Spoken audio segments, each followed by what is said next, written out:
વીજળીના આંચકા સામે એટલે કે વીજળીના ઝટકા સામે ગ્રાઉન્ડ વાયર પ્રોટેક્શન સમજાવો. તો સામાન્ય રીતે ગ્રાઉન્ડ વાયરને સુરક્ષિત રાખવા માટે જે સ્ટ્રક્ચર હોય એ અથવા તો જે સાધનને ઇક્વિપમેન્ટ કરવું હોય અથવા તો એને પ્રોટેક્ટ કરવું હોય એની ઉપર અથવા તો તેની સાથે વ્યૂહાત્મક રીતે એટલે કે સ્ટ્રેટેજિકલી સુરક્ષિત વસ્તુઓ કરતાં વધુ ઊંચાઈ પર રાખવામાં આવે. એમ કે આ ટ્રાન્સમિશન લાઇનનું કંડક્ટર છે એના પ્રોટેક્શન માટે અહીંયા ઉપર ગ્રાઉન્ડ વાયર મૂકવામાં આવે છે. ઓવરહેડ ગ્રાઉન્ડ વાયર વીજળીના ઝટકા સામે ટ્રાન્સમિશન લાઇનને સુરક્ષિત કરવામાં મદદ કરે છે.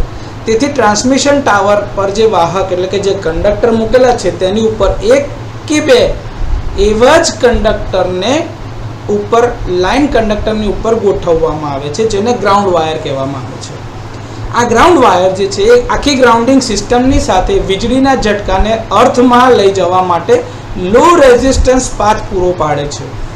જ્યારે વીજળીનો ઝટકો ગ્રાઉન્ડ વાયરની ઉપર અથડાય છે અથવા તો આવે છે ત્યારે એ વિદ્યુત પ્રવાહ ગ્રાઉન્ડિંગ સિસ્ટમ દ્વારા સુરક્ષિત રીતે અર્થ કરવામાં આવે છે, જે તેને સુરક્ષિત સ્ટ્રક્ચર અથવા તો સાધનોને નુકસાન થતું અટકાવવામાં મદદ કરે છે. તો આ રીતે ગ્રાઉન્ડ વાયરની મદદથી લાઇટનિંગ સ્ટ્રાઇકની સામે પ્રોટેક્શન આપવામાં આવે છે.